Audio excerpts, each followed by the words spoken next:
Hey, I'm James Burnham. I got a segment here where I interview men and women and I talk to them about what they will tolerate or no longer tolerate in their relationships and what they've learned from their past relationships that allowed them to see, hey, these are the things I need, these are the things I won't have in my life anymore. Are you not entertained? Are you not entertained?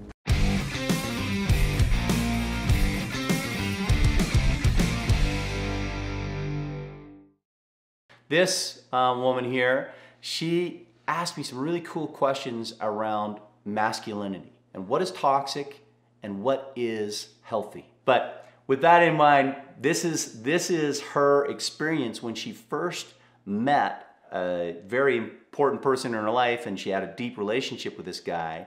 This is what he did. And she was like, what kind of masculinity is that? So I'll let her tell the story. The way that we met was through one of those kind of phrases of like, boys will be boys. Yeah. And he tripped me. So she gets tripped by a guy that has met her and she's like, what was he thinking, right? And I don't know. I don't know what this guy was thinking. And we have this discussion about it, and it's interesting because I believe that masculine behavior is actually fun. It's great. It's really good. We see it in our lives when it's healthy and it's exciting and it drives us to new levels.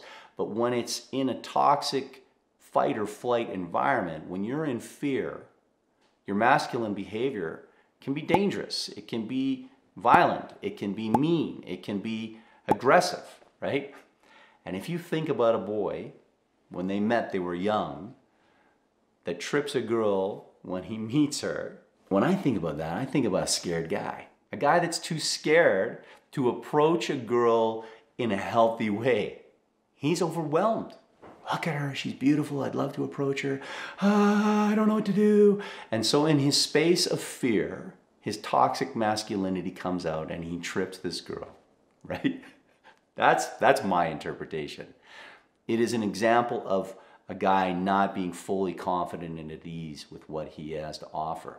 And so he does something that is childish. And we say boys will be boys and she doesn't like it. And it actually, this tripping incident created her, because she was by the pool, created in her some real nervousness that prolonged through her life, wondering if she was safe in those environments, wondering if a guy was going to trip her when she was on the edge of the pool. So it becomes a problem. But if this guy was able to calm down and approach her without fear, but excitement, right? If he transitions that fear, which can be overwhelming for anyone when you're approaching, we got to approach. It takes some guts, right? You could get rejected. But if you can get confident in your masculinity and say, I'm doing this, I can pull this off, you meet that girl with excitement, then maybe you hug her instead of tripping her, right? Wrap her in your arms. Be like, hey, I got you. I'm so excited to meet you. Or shake her hand. Hi, so glad to meet you. Start warmly instead of a trip. That's the power of healthy masculinity. So she's gonna ask me a question now that I thought was really profound. And we were talking about labeling and how it's important to really label the emotion and the feeling that you have, but that it's important to step back and check in with your body and see what you feel. And this is her response to that. It was really interesting.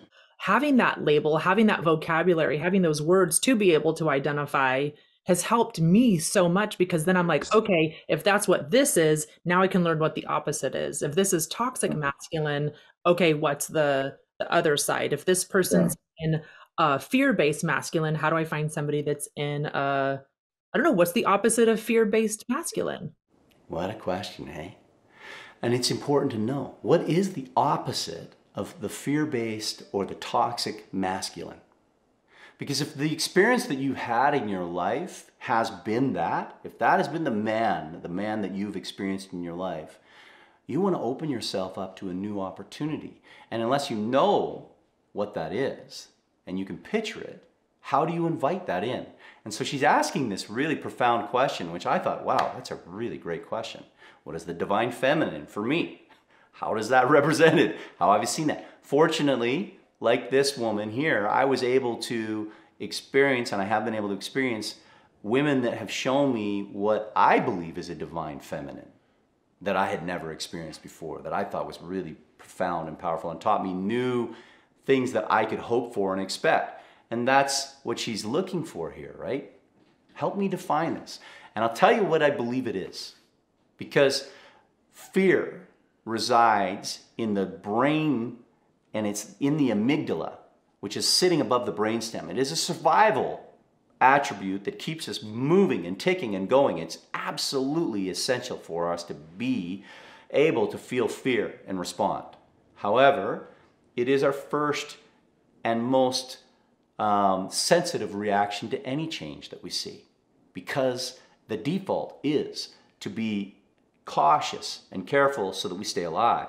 What we sometimes fail to do is then take that information, recognize I don't need to be fearful here, and transition it into excitement. And that resides in the amygdala too. And it is a mindset that transitions from fear to excitement. And my belief is the opposite of toxic masculinity, the opposite of fear-based masculinity, which is derived from, the toxicity is derived from fear, is excitement. An excited masculine, right? The excited masculine is joyful. He is inviting. He is protecting. He is keeping you in a space and providing and building and coaching. That's the place you want to be. So if you can find somebody that's excited, he won't trip you. He'll greet you. He'll hug you.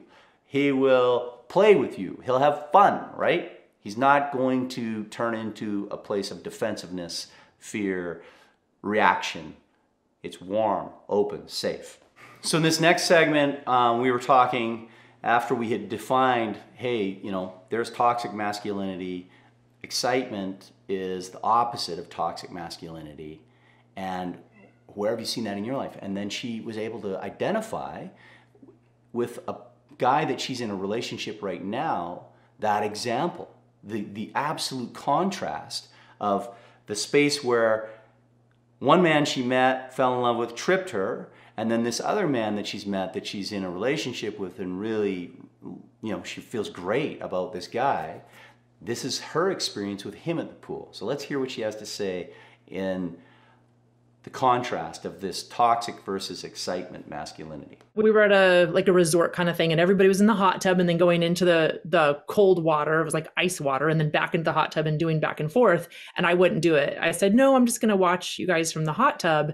And then one of the guys picked me up and it was going to take me in the water. And I was like, no, I don't do cold. And he just said, do you trust me? And I kind of checked in with my body. And I was like, actually, I do, which is really weird. So I'm still in this kind of like terrified moment and ongoing. I don't know how this is going to go. Yeah. He brought me into the water and I said, do not dunk me. He's like, I'm not going to. So you hear this story, right? There are people moving from a hot tub into a cold pool, back and forth. She wants no part of it. She's already triggered a little bit in this space with men around because of the past experience that is still with her.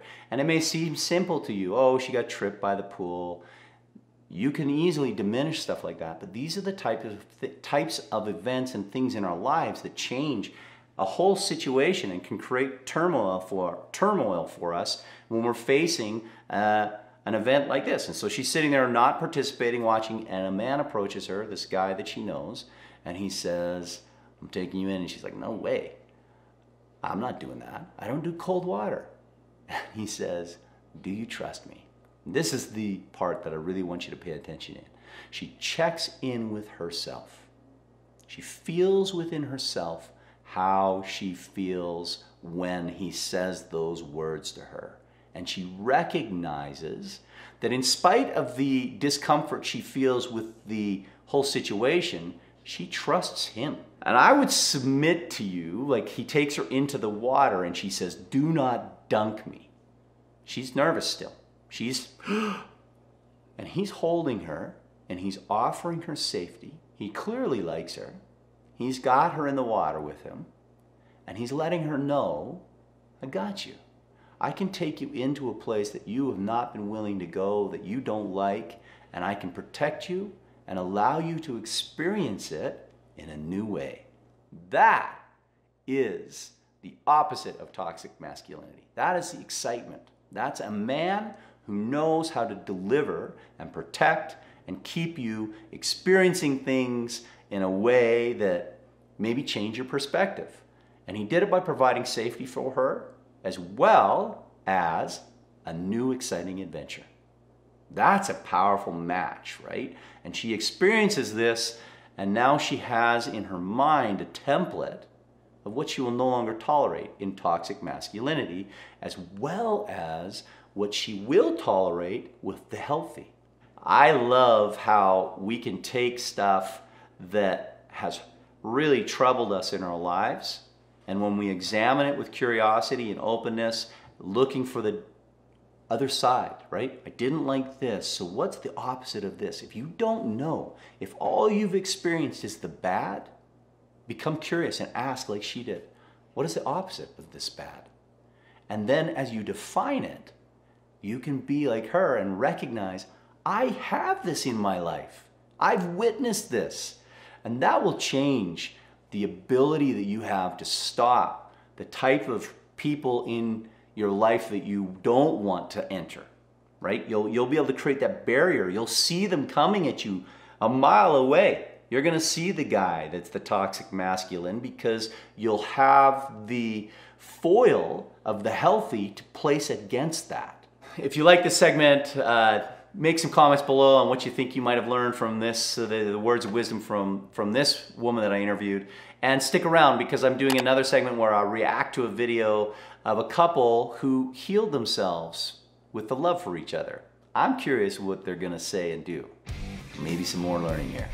Thanks for sticking with me. I'm James Burnham. Like, subscribe, follow. See you later.